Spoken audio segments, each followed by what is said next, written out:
मैं भारत को भारतीयता की मान्यता के आधार पर फिर से खड़ा करना चाहता हूं, उस काम में लगा हूं। उसमें से पहला सूत्र मैं बात शुरू करता हूं। मैंने पिछले कुछ वर्षों में काम करते करते ये सूत्रों को किताब में भी लिख डाला है। मैंने किताब बना दी है, भागवत संहिता जो है, मैंने भागवत जी की अष्टांग हृदयम और अष्टांग संग्रम, इनके सूत्रों को कलेक्ट करके सेलेक्ट करके 3 भाग में एक पुस्तक बनाई है। पार्ट 1, पार्ट 2, पार्ट 3, अष्टांग हृदयम, भाग 1, भाग 2, भाग 3। मूल लेखक भागवत जी हैं। मैंने सिर्फ सिलेक्शन किया और सिलेक्शन के साथ आज के हिसाब से उसको थोड़ा विश्लेषित किया है। जैसे मैं एक उदाहरण दूं तो आपको मेरी बात समझ में आए। एक सूत्र उन्होंने लिखा कि भोजन को बनाते समय, इसको माताएं बहनें सब बहुत ध्यान से सुने, पुरुष भी सुने तो अच्छा है। भोजन को बनाते समय पवन का स्पर्श और सूर्य का प्रकाश अगर नहीं मिला, किसको? भोजन को, वो भोजन कभी नहीं करना। क्यों? ये भोजन नहीं, विष है। कहना क्या चाहते हैं? और आज के हिसाब से विश्लेषण करें, सन 2007 के हिसाब से विश्लेषण करें। अब तक मैंने जो बोला वो भागवत जी का हिस्सा था, अब जो वो बोल रहा हूं वो मेरा हिस्सा है। भागवत जी कह रहे हैं कि प्रेशर कुकर का भोजन ना करें, क्योंकि प्रेशर कुकर एक ऐसी तकनीक है जिसमें भोजन बनाते समय ना तो सूर्य का प्रकाश जा सकता है, ना पवन का स्पर्श उसको मिलेगा। फिर मैंने वैज्ञानिकों से बात की कि ये प्रेशर कुकर का भोजन विष है, ऐसा भागवत जी कहते हैं, आपका क्या कहना है? तो हमारे देश में CDRI नाम की एक बड़ी लेबोरेटरी है, सेंट्रल ड्रग रिसर्च इंस्टीट्यूट। वहां के 2 साइंटिस्टों ने कहा कि यार काम तो हमने करके देखा है, बात सही है भागवत जी। मैं कहता हूं ये टीवी पे बोलो, तो उन्होंने कहा ये प्रेशर कुकर कंपनियां गर्दन काट देंगी हमें, तुम चाहो तो बोलो। मैंने कहा आपकी रिसर्च क्या कहती है? वो ये कहते हैं कि ये जो प्रेशर कुकर है ज्यादा से ज्यादा या 99% एल्यूमिनियम के बने हुए हैं, और वो ये कहते हैं कि भोजन रखने और बनाने का सबसे खराब मेटल अगर कोई है तो एल्यूमिनियम ही है। 18 साल का रिसर्च ये कहता है कि अगर इस एल्यूमिनियम के प्रेशर कुकर का खाना बार बार आप खाते जाओ तो गारंटी है कि आपको diabetes, asthma, TB, arthritis, bronchitis भी होने की पूरी संभावना है, और सबसे ज्यादा टीबी होने की संभावना है। तो उन्होंने कहा 48 बीमारियों को हम डिटेक्ट कर चुके हैं जो प्रेशर कुकर के खाने से ही होती। और उन्होंने कहा सबका जीवन कम होता है और जीवन की शक्ति कम होती है, प्रतिकारक शक्ति कम होती है और रोग बहुत जल्दी उनको आते हैं। मैंने ये तय किया कि पता करो कि ये एल्यूमिनियम कब से आया, तो पता चला 100-125 साल पहले आया। कि अंग्रेजों की सरकार का जो पहला नोटिफिकेशन आया एल्यूमिनियम के बर्तन बनाने का, वो जेल के कैदियों के लिए ही आया, और उनका यह तय हुआ था कि जेल के कैदियों को एल्यूमिनियम के बर्तनों में ही भोजन दिया जाए, क्योंकि ये सब भारत के क्रांतिकारी हैं और अंग्रेजों को इन्हें मारना है। उस जमाने में आप जानते हैं जेल में कोई भी होता था तो वो क्रांतिकारी होता था।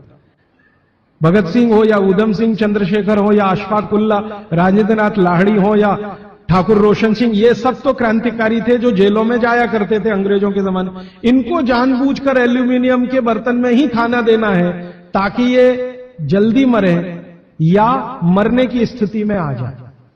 तो समझबूझकर अंग्रेजों की सरकार ने एल्यूमिनियम के बर्तन इस देश में इंट्रोड्यूस किए। अब परिणाम क्या हुआ? अंग्रेज तो चले गए, लेकिन जेलों में आज भी ये नियम चल रहा है कि भोजन एल्यूमिनियम के बर्तनों में ही दिया जाएगा। और अब मुश्किल ये हो गई है कि वो जेलों से हमारे घर में आ गया, और हमारे घरों से ज्यादा गरीबों के घर में आ गया। ज्यादा गरीब लोगों के भोजन तो सारे एल्यूमिनियम के बर्तनों में ही बन रहे हैं, और वो बेचारे बिना जाने बूझे ट्यूबरकुलोसिस और अस्थमा जैसी बीमारियों के शिकार हो रहे हैं। मैंने उदाहरण के लिए आपको समझा दिया कि प्रेशर कुकर का भोजन नहीं करना, क्योंकि ये जहर है। एक और चीज है अपने घर में, रेफ्रिजरेटर, और एक तीसरी चीज है अपने घर में, माइक्रोवेव ओवन। इसमें भी सूर्य का प्रकाश नहीं जा सकता, पवन का स्पर्श नहीं हो सकता। मतलब सीधा सा ये है कि आधुनिक तकनीकी से बनी हुई चीजें जो हमारे घरों में आई हैं पिछले 15-20 वर्षों में, भागवत जी के अनुसार इनमें रखा हुआ पकाया हुआ भोजन विष है, तो ना करें। आप कहेंगे जी हम तो करेंगे, हम तो छोड़ नहीं सकते प्रेशर कुकर को, हम तो छोड़ नहीं सकते रेफ्रिजरेटर को, हम तो छोड़ नहीं सकते माइक्रोवेव ओवन को, क्योंकि इसमें भोजन से समय बचता है। तो मैं उनसे पूछता हूं, ठीक है समय बचता है, तो बचे हुए समय का क्या करती हैं? तो ज्यादातर माताओं बहनों का उत्तर है, सास भी कभी बहू देखते हैं। और फिर मैं जब उनको समझाता हूं कि ये जो आपने आधा घंटा या 1 घंटा समय बचाया भोजन पकाने में, ये आपका घंटों घंटों हॉस्पिटल में खराब कराएगा, तब नेट रिजल्ट क्या? वही शून्य का शून्य। प्रेशर कुकर एक ऐसी टेक्नोलॉजी है जो खाने को जल्दी पकाती है, ये है सीधा सा मतलब। अब खाने को जल्दी पकाने के लिए ये प्रेशर कुकर क्या करता है, जो भोजन आपने उसमें अंदर रखा है पकने के लिए उस पर, और जो पानी डाला है आपने भोजन पकाने के लिए उस पर अतिरिक्त दबाव डालता है। ये है प्रेशर। प्रेशर माने दबाव। और ये अतिरिक्त दबाव कहां से आता है? प्रेशर कुकर में आपने दाल डाली, ऊपर से पानी डाला, थोड़ा हल्दी मसाले डालकर बंद करके रख दिया। अब उसमें वो एक सीटी लगा दी। वो सीटी लगाई, यही सबसे खतरनाक चीज है पूरे प्रेशर कुकर की। सीटी लगाते ही क्या करता है, नीचे से गर्म और ऊपर से भाप का दबाव। किस पर? दाल पर, चावल पर, सब्जी पर। ये दबाव डाल के होता क्या है, एक दाल को तोड़कर 2 टुकड़े, जिसको द्विदल कहते हैं, जैन समाज के लोग तुरंत समझ में आ जाएंगे, द्विदल। तो ये दाल जो है ना फट जाती है, वो दाल दरक जाती है और पानी इतना गर्म होता है तो उबल जाती है, पकती नहीं है, उबलती है। पकना और उबलने में अंतर है। उबल गई है और उसका सॉफ्टनेस बढ़ गई है। तो आपने खा लिया तो आपने कहा पकी हुई दाल खा ली। माफ करिए, दाल पकी हुई नहीं है। पकी हुई दाल का आयुर्वेद में एक सिद्धांत है कि जिस वस्तु को खेत में पकने में जितना ज्यादा समय लगता है, भोजन रूप में पकने में भी उसको ज्यादा समय लगता है। तो आप जानते हैं अरहर की दाल को खेत में पकने में कम से कम 7 से 8 महीने लगता है। क्यों?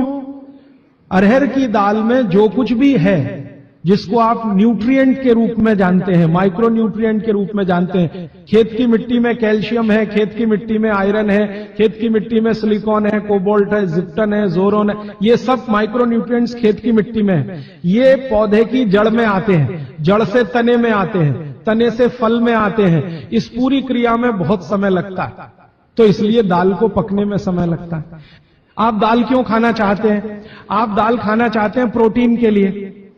प्रोटीन कहां से आएगा? ये जो माइक्रो न्यूट्रिएंट्स का कलेक्शन दाल में इकट्ठा है, इनके टूट जाने पर, बिखर जाने पर, तो वो बिखरने और टूटने में उसको देरी लगने वाली है, क्योंकि आने में देरी लगी है। और प्रकृति का दूसरा नियम है कि जिन चीजों को पकने में, बड़ा होने में ज्यादा समय लगा है, उनको डिसॉल्व होने में भी ज्यादा समय लगेगा। और दाल जब डिसॉल्व होगी तब उसके प्रोटीन्स आपको मिलेंगे भोजन में। इसीलिए आप दाल खा रहे हैं, ताकि आपको प्रोटीन की कमी पूरी हो। कुछ विटामिन्स आपको चाहिए, कुछ प्रोटीन्स आपको चाहिए, कुछ और दूसरे अंश आपको चाहिए। तो आयुर्वेद का नियम बिल्कुल सीधा है कि दाल ज्यादा देर में पकी है तो घर में भी ज्यादा देर में पके। अब मेरे समझ में आया कि हमारे पुराने लोग जो बुजुर्ग थे वो कितने बड़े वैज्ञानिक। दोस्तों, सबसे पहले तो चैनल सब्सक्राइब करें, फिर लाइक, कमेंट और शेयर करें। और हाँ, हमारा एंड्रॉयड ऐप डाउनलोड करना ना भूलें।